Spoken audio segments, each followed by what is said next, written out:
रायचरण 12 वर्ष की आयु से अपने मालिक का बच्चा खिलाने पर नौकर हुआ था। उसके पश्चात काफी समय बीत गया।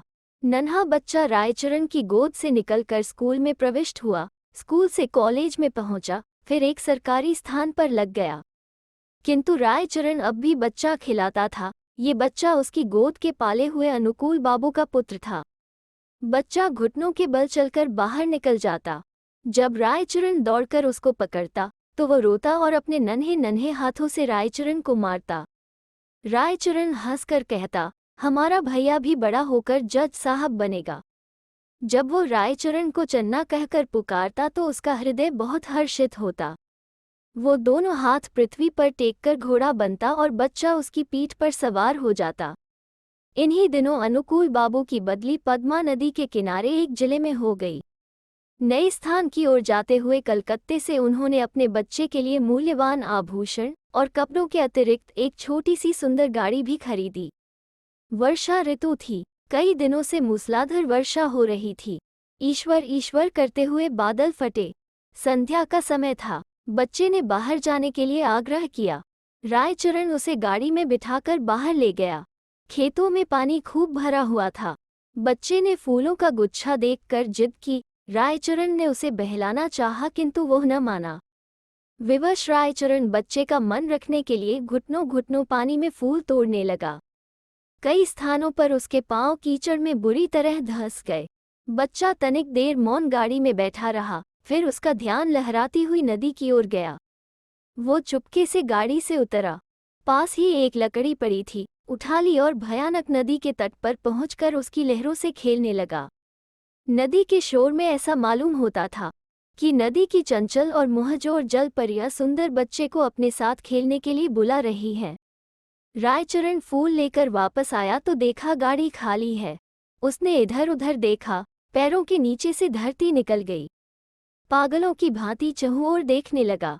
वो बार बार बच्चे का नाम लेकर पुकारता था, लेकिन उत्तर में चन्ना की मधुर ध्वनि न आती थी। चारों ओर अंधेरा छा गया। बच्चे की माता को चिंता होने लगी। उसने चारों ओर आदमी दौड़ाए। कुछ व्यक्ति लालटेन लिए हुए नदी के किनारे खोज करने पहुंचे। रायचरण उन्हें देखकर उनके चरणों में गिर पड़ा। उन्होंने उससे प्रश्न करने आरंभ किए, किंतु वो प्रत्येक प्रश्न के उत्तर में यही कहता, मुझे कुछ मालूम नहीं। यद्यपि प्रत्येक व्यक्ति की यह सम्मति थी कि छोटे बच्चे को पद्मा नदी ने अपने आंचल में छिपा लिया है, किंतु फिर भी हृदय में विभिन्न प्रकार की शंकाएं उत्पन्न हो रही थीं। एक ये कि उसी संध्या को निर्वासितों का एक समूह नगर से गया था और मां को संदेह था कि रायचरण ने कहीं बच्चे को निर्वासित के हाथों न बेच दिया हो। वह रायचरण को अलग ले गई और उससे विनती करते हुए कहने लगी, रायचरण, तुम मुझसे जितना रुपया चाहो ले लो, किंतु परमात्मा के लिए मेरी दशा पर तरस खाकर मेरा बच्चा मुझको वापस कर दो। परंतु रायचरण कुछ उत्तर न दे सका, केवल माथे पर हाथ मारकर मौन हो गया। स्वामिनी ने क्रोध और आवेश की दशा में उसको घर से बाहर निकाल दिया। अनुकूल बाबू ने पत्नी को बहुत समझाया, किंतु माता के हृदय से शंकाएं दूर न हुई। वो बराबर यही कहती रही कि मेरा बच्चा सोने के आभूषण पहने हुए था, अवश्य इसने। रायचरण अपने गांव वापस चला आया। उसके कोई संतान न थी और न ही संतान होने की कोई संभावना थी। किंतु साल की समाप्ति पर उसके घर पुत्र ने जन्म लिया, परंतु पत्नी सूतिका गृह में ही मर गई। घर में एक विधवा बहन थी। उसने बच्चे के पालन पोषण का भार अपने ऊपर लिया। जब बच्चा घुटनों के बल चलने लगा, वो घर वालों की नज़र बचाकर बाहर निकल जाता।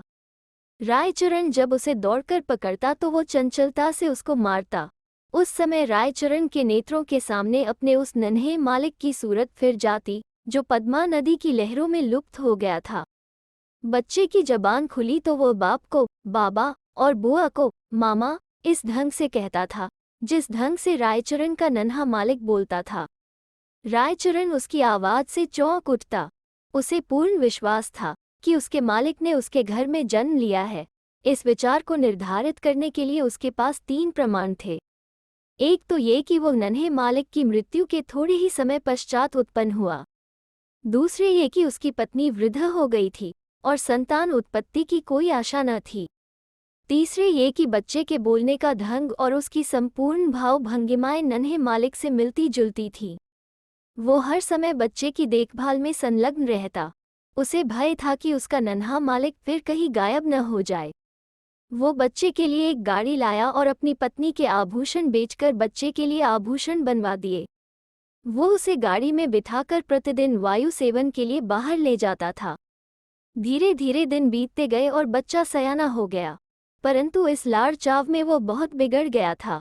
किसी से सीधे मुंह बात न करता। गांव के लड़के उसे लाट साहब कहकर छेड़ते। जब लड़का शिक्षा योग्य हुआ तो रायचरण अपनी छोटी सी जमीन बेचकर कलकत्ता आ गया। उसने दौड़ धूप करके नौकरी खोजी और फलन को स्कूल में दाखिल करवा दिया। उसको पूर्ण विश्वास था कि बड़ा होकर फलन अवश्य जज बनेगा। होते होते अब फलन की आयु 12 वर्ष हो गई। अब वो खूब लिख पढ़ सकता था। उसका स्वास्थ्य अच्छा और सूरत शक्ल भी अच्छी थी। उसको बनाव श्रृंगार की भी बड़ी चिंता रहती थी। जब देखो दर्पण हाथ में लिए बाल बना रहा है। वो अपव्ययी भी बहुत था। पिता की सारी आय व्यर्थ की विलास सामग्री में व्यय कर देता। रायचरण उससे प्रेम तो पिता की भांति करता था, किंतु प्रायः उसका बर्ताव उस लड़के से ऐसा ही था जैसे मालिक के साथ नौकर का होता है। उसका फलन भी उसे पिता न समझता था। दूसरी बात ये थी कि रायचरण स्वयं को फलन का पिता प्रकट भी न करता था। छात्रावास के विद्यार्थी रायचरण के गंवारपन का उपहास करते और फलन भी उन्हीं के साथ सम्मिलित हो जाता। रायचरण ने जमीन बेचकर जो कुछ रुपया प्राप्त किया था वो अब लगभग सारा समाप्त हो चुका था। उसका साधारण वेतन फलन के खर्चों के लिए कम था। वो प्रायः अपने पिता से जेब खर्च और विलास की सामग्री तथा अच्छे अच्छे वस्त्रों के लिए झगड़ता रहता था। आखिर एक युक्ति रायचरण के मस्तिष्क में आई। उसने नौकरी छोड़ दी और उसके पास जो कुछ शेष रुपया था फलन को सौंपकर बोला, फलन, मैं एक आवश्यक कार्य से गांव जा रहा हूँ, बहुत जल्द वापस आ जाऊंगा। तुम किसी बात से घबराना नहीं। रायचरण सीधा उस स्थान पर पहुंचा जहां अनुकूल बाबू जज के ओहदे पर लगे हुए थे। उनके और कोई दूसरी संतान न थी, इस कारण उनकी पत्नी हर समय चिंतित रहती थी। अनुकूल बाबू कचहरी से वापस आकर कुर्सी पर बैठे हुए थे। बरामदे में उनकी पत्नी पूजा की थाली लिए खड़ी थी। काफी दिनों के पश्चात वह अपने वृद्ध नौकर रायचरण को देखकर आश्चर्यचकित हुई। पुरानी सेवाओं का विचार करके उसको रायचरण पर तरस आ गया और उससे पूछा, क्या तुम फिर नौकरी करना चाहते हो? रायचरण ने मुस्कराकर उत्तर दिया, मैं अपनी मालकिन के चरण छूना चाहता हूँ। अनुकूल बाबू रायचरण की आवाज सुनकर कमरे से निकल आए। रायचरण की शक्ल देखकर उनके कलेजे का जख्म ताज़ा हो गया और उन्होंने मुख फेर लिया। रायचरण ने अनुकूल बाबू को संबोधित करके कहा, सरकार, आपके बच्चे को पद्मा ने नहीं बल्कि मैंने चुराया था। अनुकूल बाबू ने आश्चर्य से कहा, तुम ये क्या कह रहे हो? क्या मेरा बच्चा वास्तव में जिंदा है? उसकी पत्नी ने उछलकर कहा, भगवान के लिए बताओ, मेरा बच्चा कहाँ है? रायचरण ने कहा, आप संतोष रखें, आपका बच्चा इस समय भी मेरे पास है। अनुकूल बाबू की पत्नी ने रायचरण से अत्यधिक विनती करते हुए कहा, मुझे बताओ। रायचरण ने कहा, मैं उसे परसों ले आऊंगा। रविवार का दिन था। जज साहब अपने मकान में बेचैनी से रायचरण की प्रतीक्षा कर रहे थे। कभी वो कमरे में इधर उधर टहलने लगते और कभी थोड़े समय के लिए आराम कुर्सी पर बैठ जाते। आखिर 10 बजे के लगभग रायचरण ने फलन का हाथ पकड़े हुए कमरे में प्रवेश किया। अनुकूल बाबू की घरवाली फलन को देखते ही दीवानों की भांति उसकी ओर लपकी और उसे बड़े जोर से गले लगा लिया। उनके नेत्रों से अश्रुओं का समुद्र उमड़ पड़ा। कभी वो उसको प्यार करती, कभी आश्चर्य से उसकी सूरत तकने लग जाती। फलन सुंदर था और उसके कपड़े भी अच्छे थे। अनुकूल बाबू के हृदय में भी पुत्र प्रेम का आवेश उत्पन्न हुआ, किंतु जरा सी देर के बाद उनके पितृ प्रेम का स्थान कानून भावना ने ले लिया और उन्होंने रायचरण से पूछा, भला इसका प्रमाण क्या है कि यह बच्चा मेरा है? रायचरण ने उत्तर दिया, इसका उत्तर मैं क्या दूं सरकार? इस बात का ज्ञान तो परमात्मा के सिवाय और किसी को नहीं हो सकता कि मैंने ही आपका बच्चा चुराया था। जब अनुकूल बाबू ने देखा कि उनकी पत्नी फलन को कलेजे से लगाए हुए है, तो प्रमाण मांगना व्यर्थ है।